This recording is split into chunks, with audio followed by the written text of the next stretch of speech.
Good morning and welcome to Raymond James Financial's Fiscal First Quarter 2020 Earnings Call.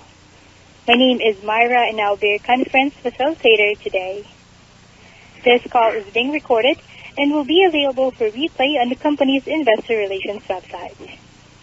Now I will turn it over to Christy Waugh, Head of Investor Relations at Raymond James Financial. Thank you, Myra. Good morning, everyone, and thank you for joining us on this call. We appreciate your time and interest in Raymond James Financial. With us on the call today are Paul Reilly, Chairman and Chief Executive Officer, and Paul Shoukry, Chief Financial Officer. The presentation they will review this morning is available on Raymond James's Investor Relations website. Following their prepared remarks, the operator will open the line for questions. Please note, certain statements made during this call may constitute forward-looking statements. Forward-looking statements include, but are not limited to, information concerning future strategic objectives, business prospects, financial results, anticipated results of litigation and regulatory developments, or general economic conditions. In addition, words such as believes, expects, could, and would, as well as any other statement that necessarily depends on future events, are intended to identify forward-looking statements. Please note that there can be no assurance that actual results will not differ materially from those expressed in the forward-looking statements. We urge you to consider the risks described in our most recent Form 10-K and subsequent Forms 10-Q, which are also available on our IR website. During today's call, we also use certain non-GAAP financial measures to provide information pertinent to our management's view of ongoing business performance. A reconciliation of these non-GAAP measures to the most comparable GAAP measures may be found in the schedules accompanying our press release and presentation. With that, I would like to turn the call over to Paul Reilly, Chairman and CEO of Raymond James Financial. Paul? Thanks, Christy, and good morning, everyone. Thanks for joining us. Now, during this call, if you hear me refer to Paul, I'm not referring to myself in third person, because Paul Shoukry has now taken over the CFO reins and will be going over that part of the call. As usual, I'll give an overview, and then I'm going to turn it over to Paul, who will cover more of the detail and update our guidance. As we indicated on our last call, before the interest rate changes, we were going to hold off on guidance until those rate cuts were announced and we knew how deep they would be. After that, Paul will then turn it over to me to discuss the outlook. So overall, I'm really pleased with our results for the first quarter, especially given the significant headwinds from the 3 recent interest rate cuts, which will have an estimated negative impact on our pre-tax earnings of approximately $140 million annually. As outlined on slide 3, we generated quarterly net revenues of $2 billion, which are up 4% from the prior year's fiscal first quarter and down 1% from the record set in the preceding quarter. We generated record quarterly net income of $268 million, or $1.89 per diluted share. On an annualized basis, our return on equity for the quarter was 16%. And while, as you know, we've been reluctant to disclose this metric because we believe return on total equity is the most relevant, and we do not have any preferred equity, we are now disclosing return on tangible common equity, or ROTCE, as that has become a common metric in our industry. On an annualized basis, we generated a 17.5% return on tangible common equity during the quarter, which we believe is very attractive, especially given our strong capital position. On slide 4, you can see that in addition to the strong financial results this quarter, we also achieved records for most of our key business metrics, including client assets under administration of $896 billion, PCG assets and fee-based accounts of $444.2 billion, financial assets under management of $151.7 billion, total PCG financial advisors of 8,060, and net loans at RJ Bank of $21.3 billion. While equity market appreciation certainly contributed to the growth of client asset metrics, we also believe that the substantial growth, for example, 31% year over year and 9% sequential increases in PCG assets and fee-based accounts, reflects significant increases in market share that have been driven by our consistent industry-leading strong retention and recruiting of private client group financial advisors. For example, for the firms that have already reported, the year-over-year increases in fee-based assets have ranged 18 to 23%, well below our year-over-year growth. Clients' domestic cash balances, which ended the quarter at $39.5 billion, were down 16% year-over-year from the high water mark reached in the quarter a year ago because of the surge in market volatility in December of 2018. But we're up 5% sequentially, partially due to year-end tax planning positioning. Client cash balances appeared to stabilize over the last several months, but remember, at the beginning of each quarter, we have the impact of quarterly fee billings, and in the first calendar quarter, we typically see seasonal declines in cash balances due to income tax payments. Now let's turn to the segment results starting on slide 5. The Private Client Group generated record quarterly net revenues of $1.4 billion, primarily driven by the aforementioned growth of assets and fee-based accounts, which was partially offset by the negative impact of lower short-term interest rates and net interest income and RJBDP fees from third-party banks. Quarterly net income for the segment was $153 million, down 7% on a year-over-year basis, but up 7% sequentially. The year-over-year declines in pre-tax income was largely due to the decrease in net interest income and RJBDP fees from third-party banks, which was due to the lower short-term interest rates, as Paul Shukri will discuss in much more detail. The sequential improvement in the segment's pre-tax income was driven by higher revenues and lower non-comp expenses. And again, Paul will discuss these after I finish this part. Most importantly, on the bottom of the slide, you can see very positive trends for client assets and the number of advisors, which grew to 8,060, despite the elevated number of planned retirements that are typical each December quarter. For example, in that quarter alone, there were 69 advisors who retired or left the business during the quarter, where in most cases we retained substantially all of the client assets. Our net additions of financial advisors during the quarter was particularly impressive compared to other firms in our industry who have reported so far, as most all have reported decreases in net advisors year over year and sequentially. But even more impressive than net addition of advisors is the quality of the advisors joining Raymond James. We are attracting very large, high-quality practices, including some in the $5 to $10 million range. Over the past four quarters, financial advisors with over $300 million of trailing 12 production and over $40 billion of assets at their prior firms have affiliated with Raymond James, which is a spectacular result. And our recruiting pipeline continues to be robust across all of our affiliation options. Moving to slide 6, the capital markets segment had mixed results during the quarter, as revenue and pre-tax income were up year-over-year basis, but down sequentially compared to the fiscal fourth quarter. Fixed income brokerage revenue and both equity and debt underwriting revenues were strong during the quarter. On the other hand, M&A revenues and equity brokerage revenues were down from the year-ago quarter. On the next slide, asset management segment generated record quarterly net revenues and pre-tax income, and financial assets under management reached a record of $151.7 billion, increases of 20% on a year-over-year basis and 6% sequentially. These record results were driven by equity market appreciation, the net addition of financial advisors and PCG, and increased utilization of fee-based accounts, which more than offset the modest net outflows for Carillon Tower advisors during the quarter. On slide 8, Raymond James Bank eked out record quarterly net revenues of $216 million, a slightly higher than the preceding quarter, as loan growth helped offset the 7 basis point sequential decline in the bank's net interest income margin, caused again by lower short-term interest rates. Pre-tax income was up 23% on a year-over-year basis and 3% sequentially, helped by the loan loss benefit of $2 million for the quarter.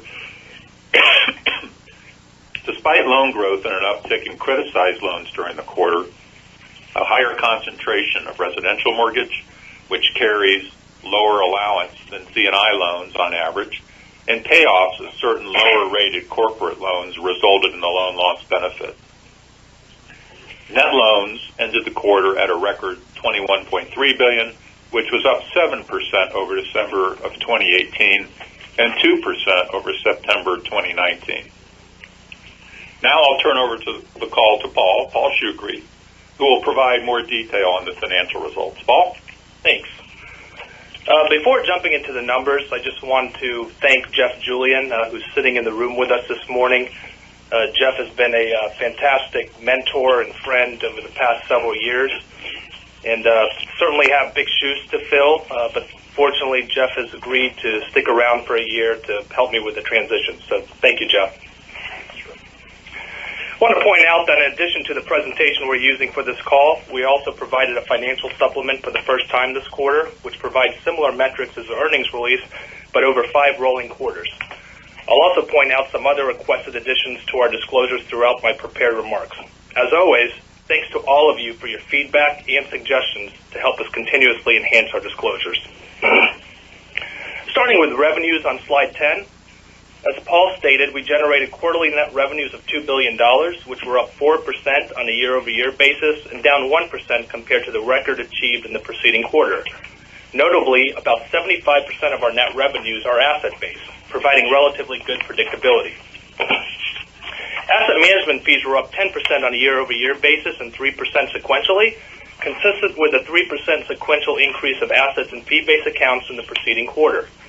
Assets and fee-based accounts were up a substantial 9% during the fiscal first quarter, which will be reflected in the Private Client Group segment in the second quarter, as most of these assets are billed at the beginning of each quarter based on balances at the end of the preceding quarter.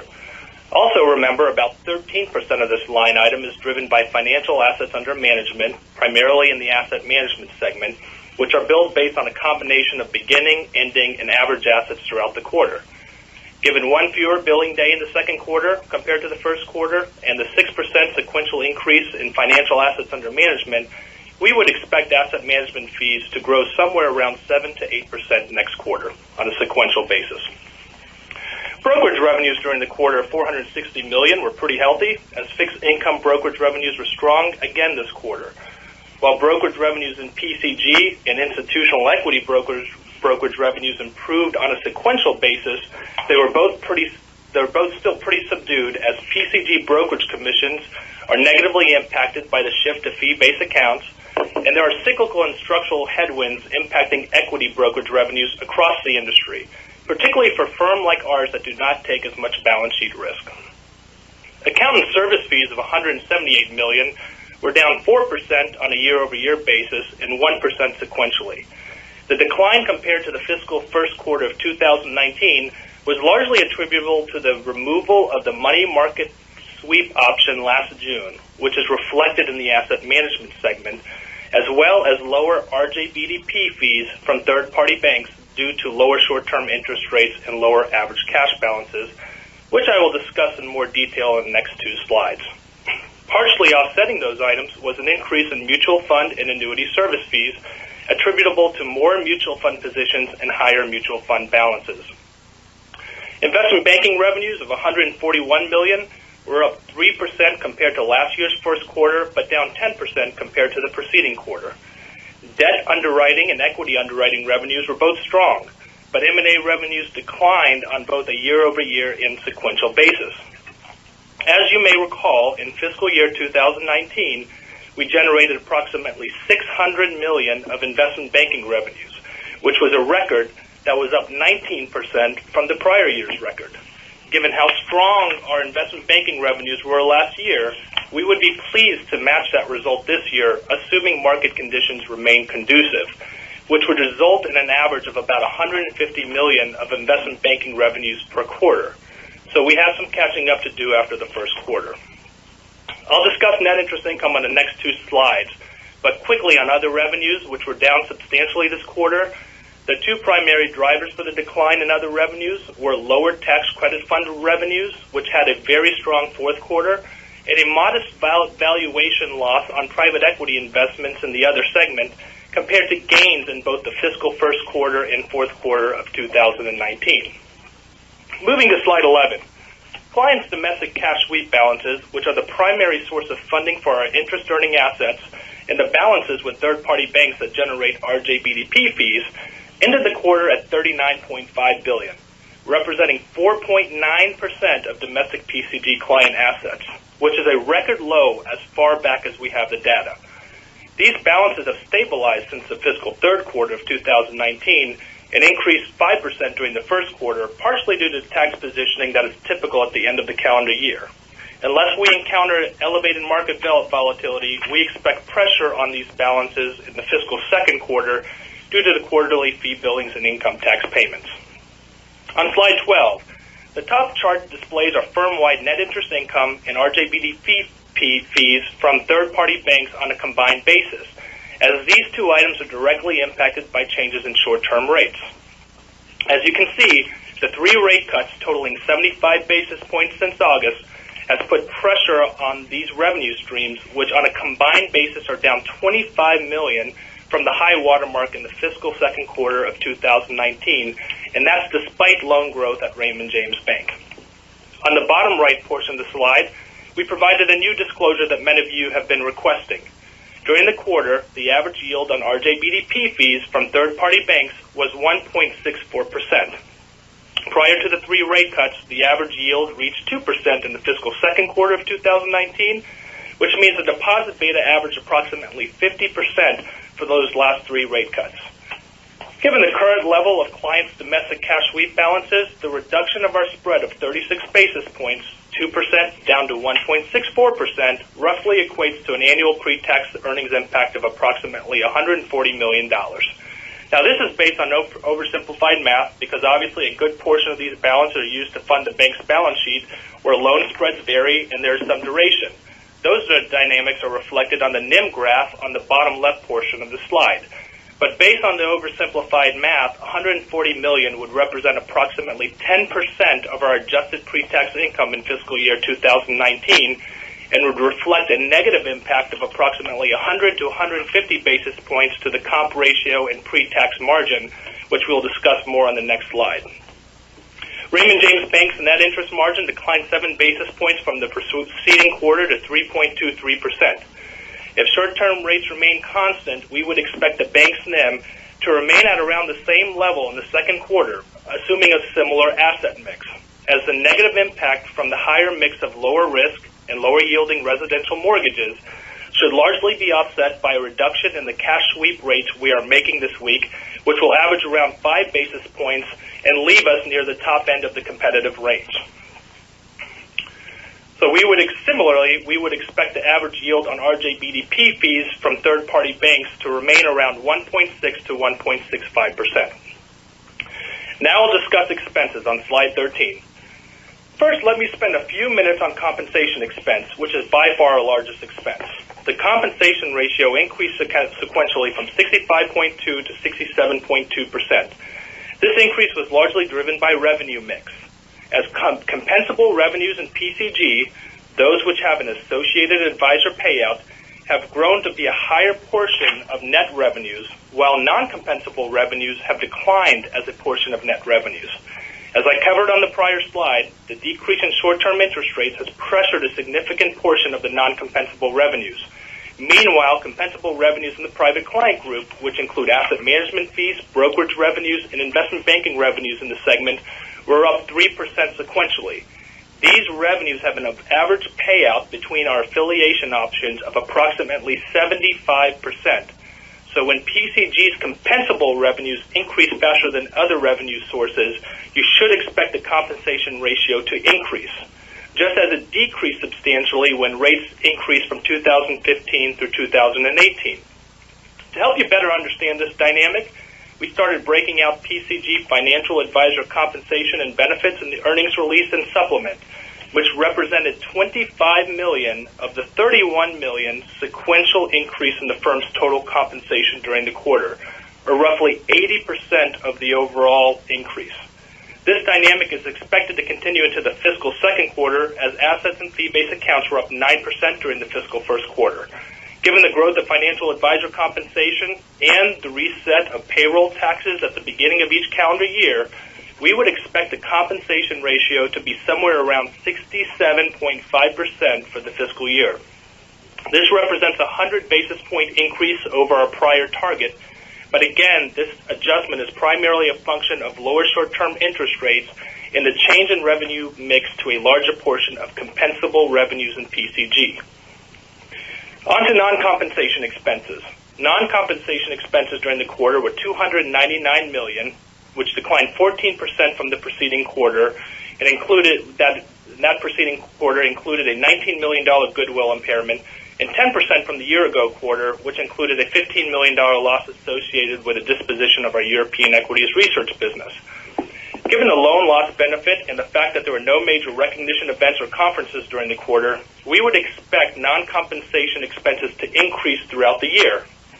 More specifically, while there are a lot of variables, we're currently estimating that non-compensation expenses in fiscal 2020 will total around $1.3 billion, or an average of about $325 million per quarter.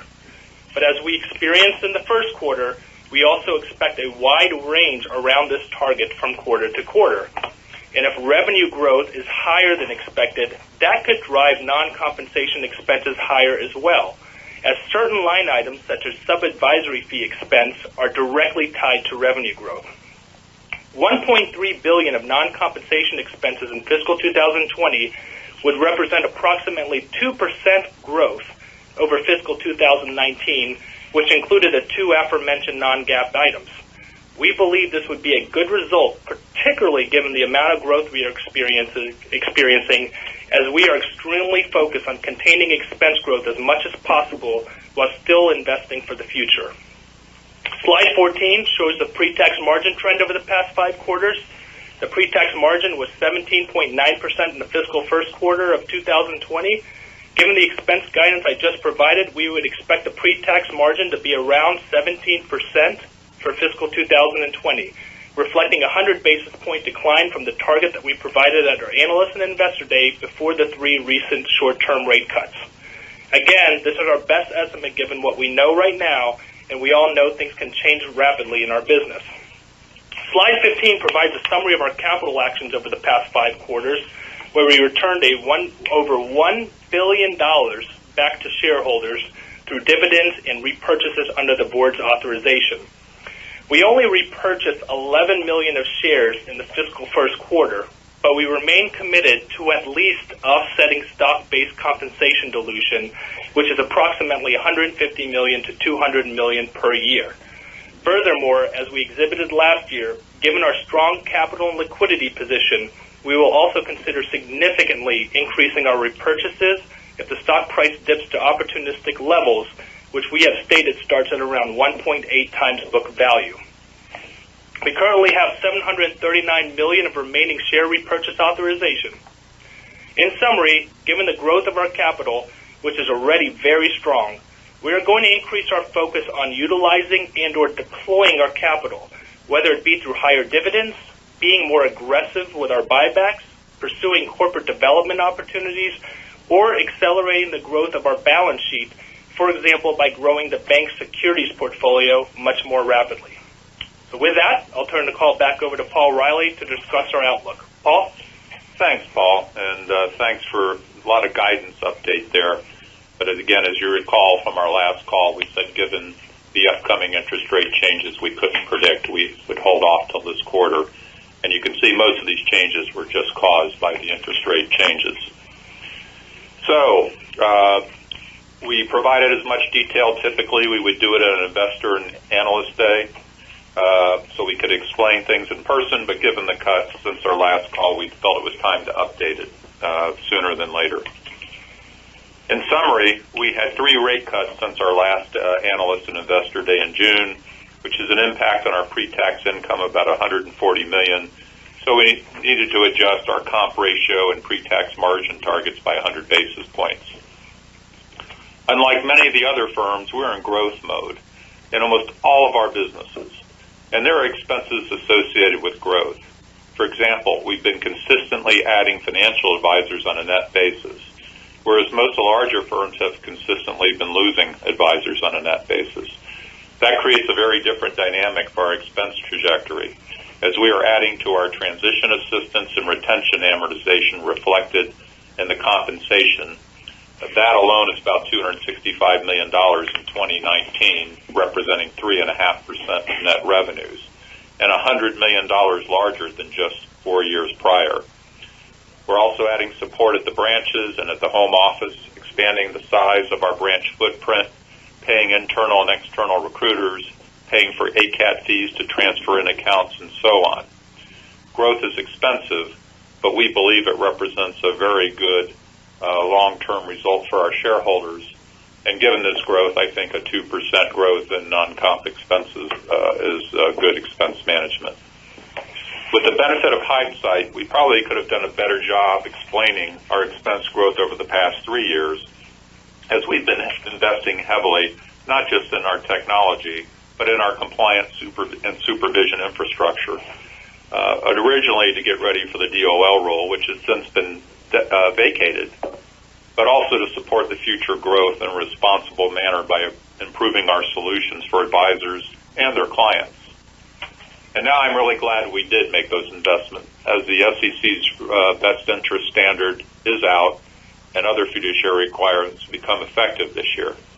If we had not made those significant investments over the past few years, such as implementing Mantis and Actimized and other technologies for AML compliance and supervision, we would have struggled more in our implementation efforts for Regulation BI. But I believe we are in the late stages of that infrastructure and personnel build-out, which is why we are confident we'll be able to decelerate our expense growth going forward despite the significant growth we're experiencing across our businesses. Importantly, once we complete the build-out, we will be able to support a much larger number of financial advisors and clients on our infrastructure, which should result in scale economies over time. And that growth really starts with the Private Client Group, which is obviously our largest business. We are consistently producing best-in-class growth in this business. As I said earlier, over the past 4 quarters, financial advisors with $300+ million of production and $40 billion of assets at their prior firms have affiliated with Raymond James, and our recruiting pipeline remains very strong across all of our affiliation options. This quarter represents a better start than last year's first quarter, where we were flattish in the number of advisors. The first quarter of every year has a significant number of retirements, which is typical at year-end. We're off to a good start with this quarter, averaging above last year's quarterly average. The strong recruiting, and most importantly, our strong retention of existing advisors, has helped PCG assets and fee-based accounts grow 31% on a year-over-year basis and 9% on a sequential basis, which is among the very best result, if not the best result, we've seen in our industry on an organic basis. The 9% sequential growth is expected to provide a nice tailwind to our revenues in the fiscal second quarter. In capital markets, we've become accustomed to M&A achieving new records each year, as we've been investing heavily in that business. Activity levels in our banking business are still healthy, but we'd be very happy if we could match last year's $600 million in fiscal 2020. On the sales and trading side, we are still seeing positive trends on fixed income side of the business, but we expect the equity side of the business to remain challenged as business continues to shift to low-touch trading and balance sheet providers. The asset management business could continue to benefit from the growth of assets and fee-based accounts in the Private Client Group segment, which has offset the challenging flow environment for Carillon Towers advisors due to the shift from actively managed products to passively managed products. We are entering the second quarter with fiscal assets under management up 20% year over year and 6% sequentially. In Raymond James Bank, we are continuing to experience very strong loan growth in the Private Client Group. particularly residential mortgages given the low rate environment. While residential mortgages have lower yields than our corporate loans, they have the dual benefit of having very attractive risk-adjusted returns while also strengthening our client relationships. Given where we are in the market cycle, we will continue to be extremely selective with loan growth, particularly in the corporate loan categories. On capital, as Paul Shukri explained, we are fully committed to deploying our excess capital. We have been extremely engaged on evaluating corporate development opportunities, but pricing in many of these has continued to be a challenge at this point in the market cycle. We will continue pursuing those opportunities in a deliberate manner, but also be more aggressive in our other capital levers, including repurchases or growing the balance sheet. So overall, I'm cautiously optimistic entering the second quarter, as we have had record client assets, a record number of financial advisors, a record net loans at RJ Bank. The activity levels for financial advisor recruiting remain strong.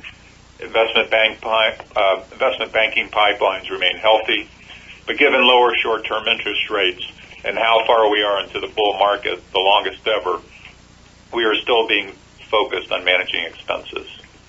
So with that, I'm going to open it up to questions and turn it over to Myra. Myra?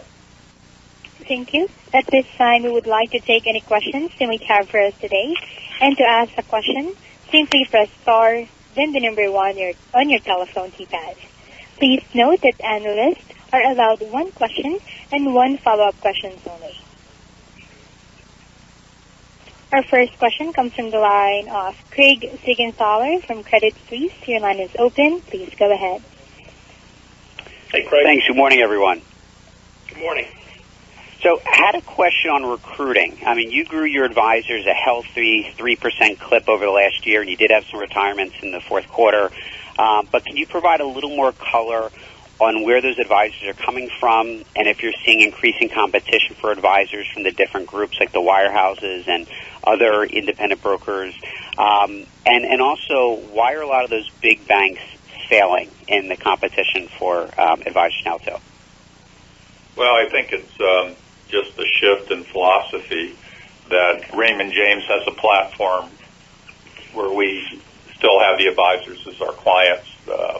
We give them an environment that allows them to do what's best for their clients, and with no product push. We have no quotas on any product. Managers don't have any incentives. I mean, we really want advisors to do what's best for them. So we've had an attractive platform for a long time, and I think today leading technology. And I think the banks, as they've tightened some of both their payouts, their structures, and a lot of advisors feel like there's less flexibility. They've been leaving not just for us, but for other places. So I think the regional firms and us have been the beneficiary at the cost of the larger wirehouse firms, and that trajectory has continued. So that's where most of the recruiting has come, is from the wirehouse firms. We don't see any slowdown in backlog. Last year was a near record from the year before, and we're kind of on the same pace. So whether it's a record or shorter record, I don't know. But as of today, we still see the same interest in backlog and growth. So that's been our strategy for a number of years, and we don't see it changing in the short term to midterm. Thanks, Paul. And I had, I think, 2 or 3 questions in there, so I'll get back in the queue.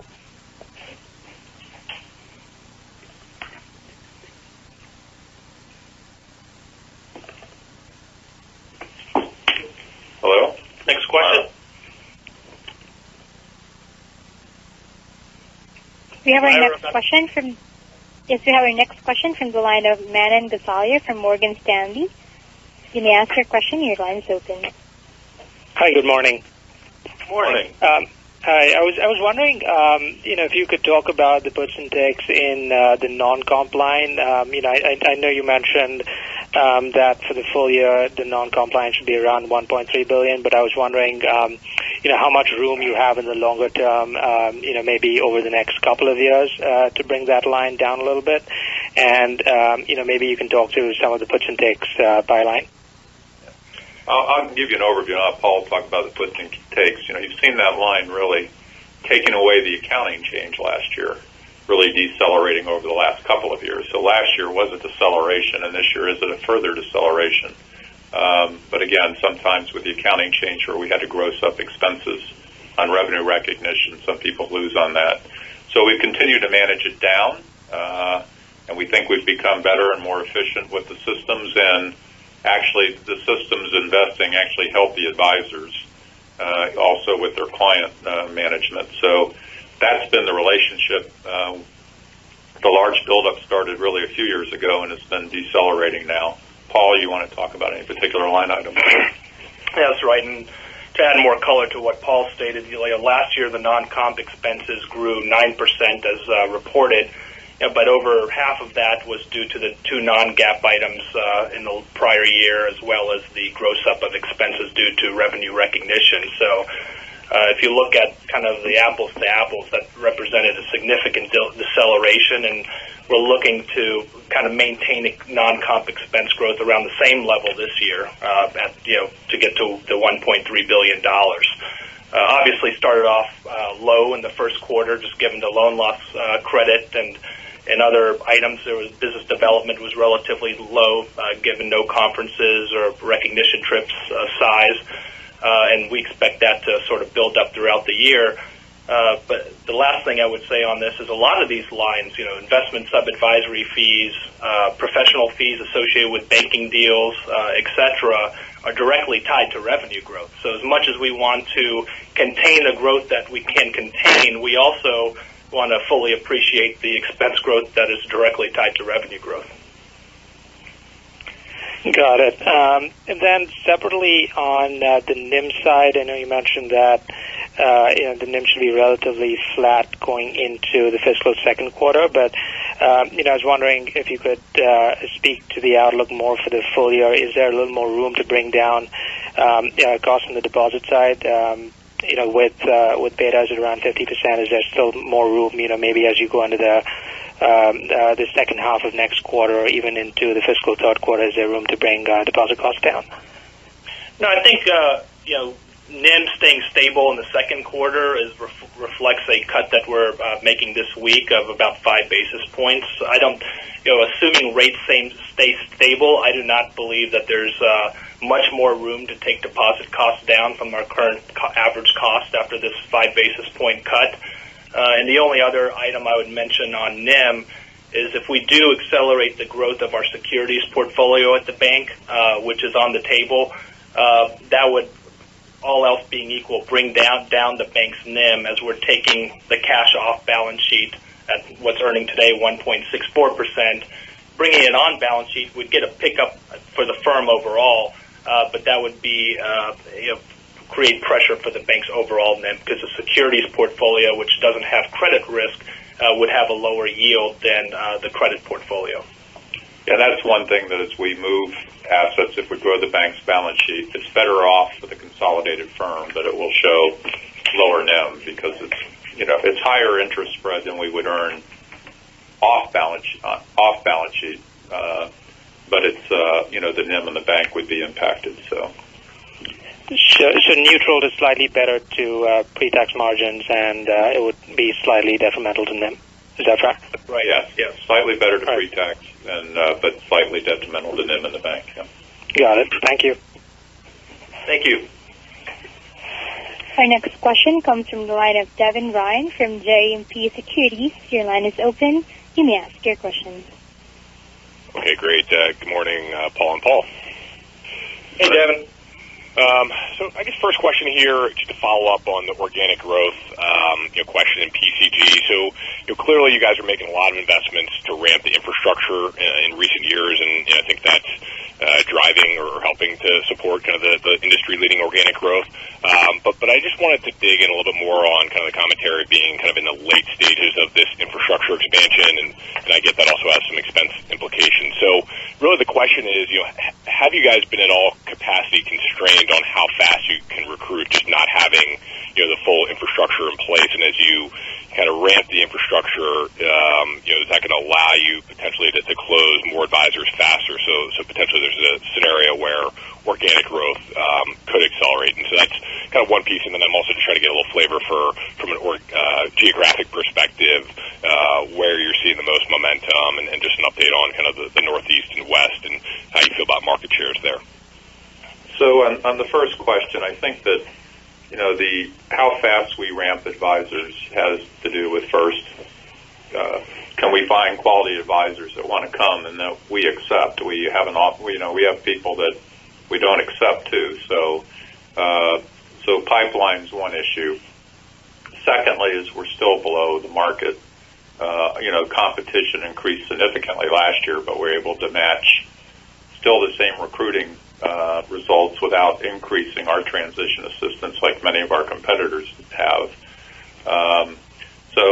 The question really for us is how fast can we grow and assimilate advisors without hurting the service levels of existing advisors, because I think what really is driving our numbers is retention. So that's focus number one. Most of the investment hasn't been on what I call pure recruiting. I think we do have the platform. If it went up and we could find more advisors, we could onboard them. A lot of the investment has been on the supervision and compliance side. And that was in reference to both just our growing to be a larger firm, certainly our AML issue a few years ago, if you remember, we decided that we were going to ramp up all of our systems, both AML, compliance, and supervision, invested heavily in Manus and Actimize and other systems, which are very expensive. But we have Manus fully up and running and Actimize almost there, and a large headcount growth in supervision and compliance. So that will help us ramp people. That part of the infrastructure is very scalable. And I don't think we'll have to increase it, or, it'll increase much lower than we can ramp and support advisors. So that part has been the biggest build, really starting a couple of years ago. And maybe in a way we invested some of the interest rate spreads to build our infrastructure when we had that opportunity. So we're in good shape there. So I think you'll see it more in the non-comp. And I think the transition assistance we don't see going down. We're already amongst, probably the lowest in the industry of the competitors in what we pay. Competitive, but it is lower. And the ACATS is an industry expense that when people came over, we pay for the accounts to move. That's industry kind of standard. And those kind of fees won't go away purely for recruiting. But again, we believe those have good ROEs and exceptional long-term, mid to long-term benefits to the business. Geography? On geography, we continue to increase. I think certainly the Northeast, we're seeing a much more activity given our investments there. And the West has growing. I mean, we're growing, I would say, but our percent share is still very low. So what I like is that our flags are being expanded. I think we've done better in the Northeast than the West, but we're growing percentage-wise the highest in those markets. But again, we have, if we could get our market share in the rest of the country in the West and Northeast, we have a lot of growth for a lot of years. If we can just achieve that over the next, 3 to 5 years, we've got plenty of recruiting opportunities. So we're making progress. Recruiting is interesting because it's a long process. Very rarely do you get someone who's just going to leave. If they do leave quickly, sometimes there's an issue, so you're cautious. And we have recruits that we say, well, I was here in 2009 and I should have come then, and they join us. And some have been here for 2 years before they make the move. So it takes a while to build the momentum and pipeline, and I think we're doing a good job in both of those markets, making progress, and I still think we have acceleration opportunity there. Great. Thanks for all the color. And just a quick follow-up. So on the comp ratio and margin targets that you put out there, I understand that business mix is going to be a big input and was this quarter as well. Do those targets, the comp ratio and just kind of overall margin and the outlook, does that assume any additional Fed cuts or, equity market appreciation from here? No, I think it's kind of a static analysis of today's interest rate environments in this market. This is what we would expect. The only way to really impact that is to substantially change our mix or change our payouts. And I think we like the mix, and it'll come and go depending on the quarter. And payouts, we do those sparingly, but when we need to do them, we do them. And so as we look through BI and other things, we'll look at that as we always do. Okay, thank you guys. Thanks, Tim. Our next question comes from the line of Steven Chubak from Wolfe Research. Your line is open. Please go ahead. Hi, good morning. Hey, Steve. Good morning. So, Paul, welcome to your first official call as CFO. Appreciate the detailed update on expenses and capital. I was really hoping you could speak to, maybe now you're in the new seat, what some of your priorities are, and specifically wanted to unpack your comments in just a couple of areas. The appetite to maybe reduce gearing to the short end of the curve, and how you might look to grow the securities book, which I think you alluded to. Capital return appetite if your stock is trading a little bit above that 1.8 times book value threshold, and maybe just some enhanced disclosure on organic growth. So securities book, capital return, and organic growth disclosure. That's a dense question there, Stephen, but thank you. It is. I'm still going to take my follow-up. Yeah, in terms of the securities portfolio, I mean, we have actually grown it substantially over the last few years here.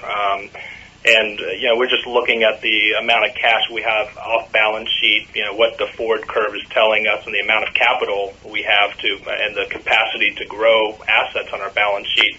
And it's something that we're considering doing. It would be modest, maybe $3 billion to $5 billion is sort of over a period of time in terms of accelerating the growth of incremental securities.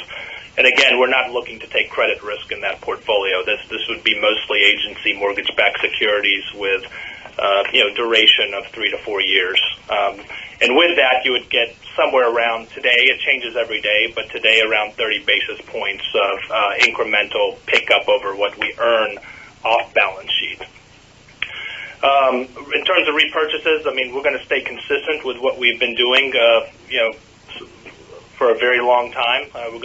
We said we're going to offset dilution, and then as we shown last year, we have plenty of capital, liquidity, and authorization to increase our repurchases if the price drops to what we consider opportunistic levels, and that's something that we're going to remain committed to doing as well. And then obviously the other priority is expenses, which we've discussed in pretty good detail already. And just the enhanced disclosure on organic growth?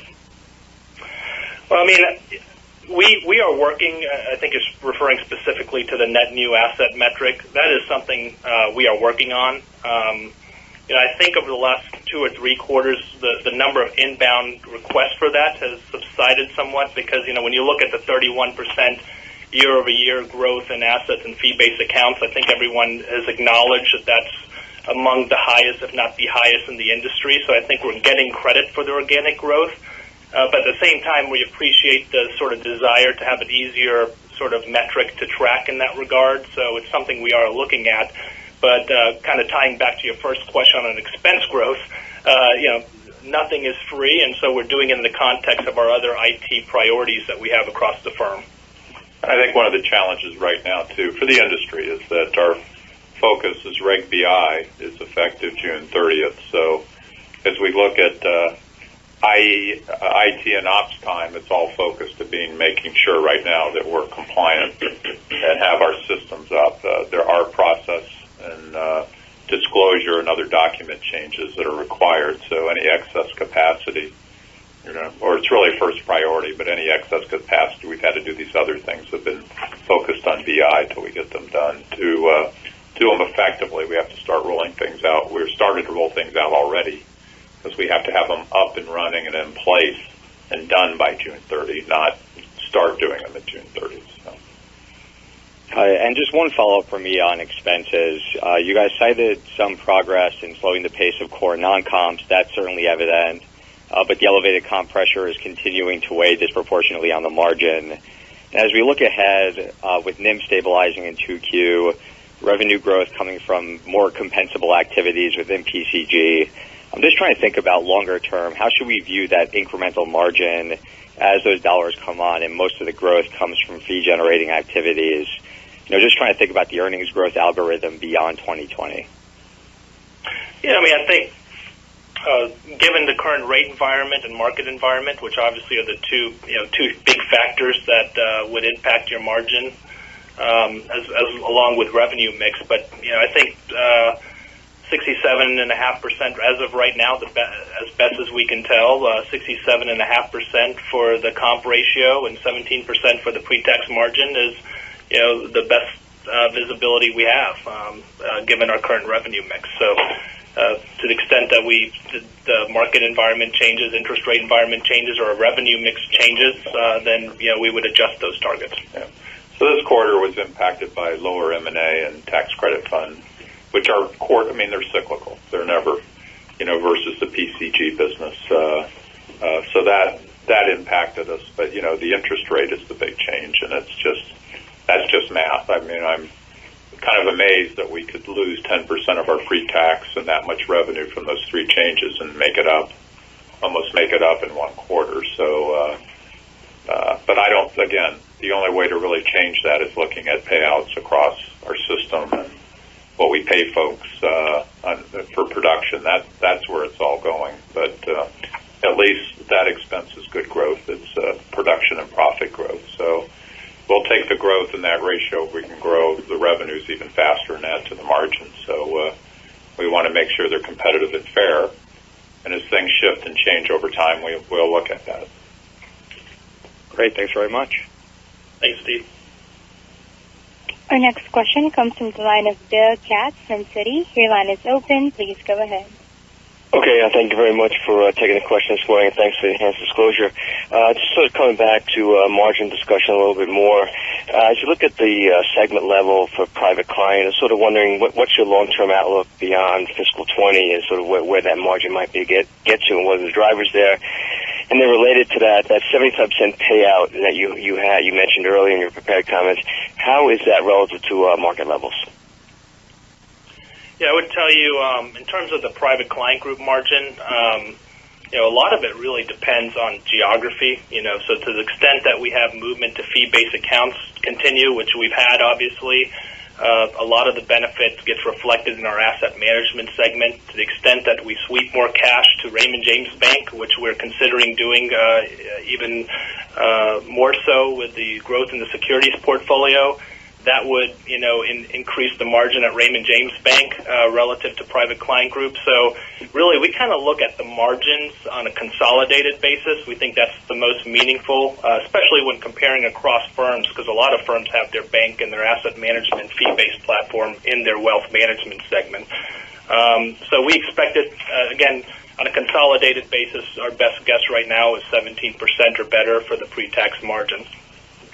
And then the payout's just a function of the mix between our employee channel and on the independent contractor channel, where independent contractors are, paid in the 80% range. And so when you blend the two is where you get the 75% type payout on the production, not the overall revenues to the firm, but the revenues that are compensable to the advisors on average generate. Okay, it's helpful. And then just... I'm sorry to interrupt you. And just my follow-up, you sort of mentioned that corporate development is a bit of a priority, but pricing is a little heavy. So I was sort of wondering where you could sort of help, at least from a backdrop or a color perspective, of where you're most focused, whether it be in sort of bolstering the private client side or other segments of the business. And then conversely, as you look at your business and think about the mix a year or 2 years from now, are there any businesses that you're in today that you could maybe de-emphasize a little bit to overall bolster ROE? We like if you look at where most of our ROE is generated or capital is deployed, it's first in the bank, which is our biggest capital deployer, and we like where that is. And then private client group, where it's really transition assistance, and investment in that business, including technology. So we kind of like the businesses we're in the mix. We're honestly open. Private client group is our anchor business, so we always look to that first. But we're actually open to things that'll grow any of our segments. We like the businesses. We think they're performing relatively well now to the market, And if there's opportunity, because we're not capital bound right now, we would do something that first has economic sense to shareholders, but it has to first make the business better, not just bigger. We avoid things just to be bigger that don't really have good ROE to the shareholders. So we're focused on all four. We continue to be in dialogues, but I would say over the last year we've had more dialogues that ended without anyone trading because we just felt the market was the ask was too high, and I think the market agreed on a lot of those assets that the ask was just too high. So we're not going to do something just to do something. Deal. Any more questions? We have our next question from the line of Jim Mitchell from Buckingham Research. Your line is open. Please go ahead. Hey, good morning. Maybe we could just follow up on the comp in PCG a little bit. If I look at whether year-over-year or sequentially, if I look at total comp, not just sort of the compensation for the advisors, but I look at total comp relative to compensable revenues sequentially and year-over-year, total comp's growing faster than revenue, and so you're getting negative leverage or negative incremental margins out of the total comp line. And can you just kind of help us understand what's driving total comp? Is that the other comp? Is that just sort of recruiting that's maybe at some point going to slow? Because I would think at some point you need to get positive incremental margins off revenue, even if it's not just the FA advisors. Yeah, the biggest driver of that, as I talked about earlier, is the buildup of support, both AML compliance and supervision. All three of those functions we've made, starting 3 years ago almost, significant investments really accelerated that growth over the last couple of years, and now it's decelerating. So that's the leverage we think we'll get out. So, maybe in some areas we had to play a little catch-up, but, we've really built it for the future, and I think that's where our non-comp leverage is going to come from. So that's an awful lot of it. Yeah, I think the other thing you have to do, going back to our whole dialogue around compensable versus non-compensable revenues, on a year-over-year basis, Private Client Group is showing 4% growth in total revenues, but it's really 6% growth in compensable revenues. And the compensable revenues is the production, the number of advisors, the number of accounts, et cetera, and that's really what's going to drive both the payout and the support and infrastructure needs. So the 6% still is lower than the 8%, and the 8% being the administrative non-FA comp in the Private Client Group business. And the reason it's higher is for the reasons that Paul mentioned. But if you kind of look back 3 years to support the fact that we're sort of in the later stages of this infrastructure build-out, 3 years ago, that line grew 17% in fiscal 18. The admin comp in PCG grew 17%. Last year it grew 12%. Year over year, for the quarter, it grew 8%, and that's sort of what we're budgeting for the year. So it's come down substantially as we've, are in the later stages of this build-out in Private Client Group business. And so that should continue to sort of further slow and not be so tied to revenue. Is that fair? Yeah. Mm-hmm. Yep. Okay, and maybe just a follow-up when just talking more about the balance sheet, potential balance sheet growth. Would that be sort of slow, more impactful in 2021 if you decide to do that, or if you do decide to go ahead with it, how quickly could you put assets on the balance sheet? We can grow the securities portfolio, $2 billion, $3 billion pretty rapidly, Jim. So if it's something that we decide to move forward with, which is something that we're still having to discuss internally, I would expect the first couple billion, if we do decide to move forward with it, to occur pretty quickly. But again, we're still in discussions on that. Okay, great, thanks. Thanks, Jim. That completes our question and answer session. I'll turn it now back to Paul Reilly. Okay, well, great. Well, thank you for joining us. And again, we normally like to do this on Investor and Analyst Day, but again, holding off last year, we said we wanted to wait to see what happened, how many rate cuts there were, to provide you the data. You can see why now, because had there been one more cut or one less cut, it would have significantly impacted our comp ratios, our earnings, our mix. So wish we could have gotten to you a little bit sooner, but we got it to you as fast as we could. And thank you for joining us this morning. Right, Myra, thank you. That does conclude our conference for today. Thank you all for participating. You may now disconnect. Have a great day.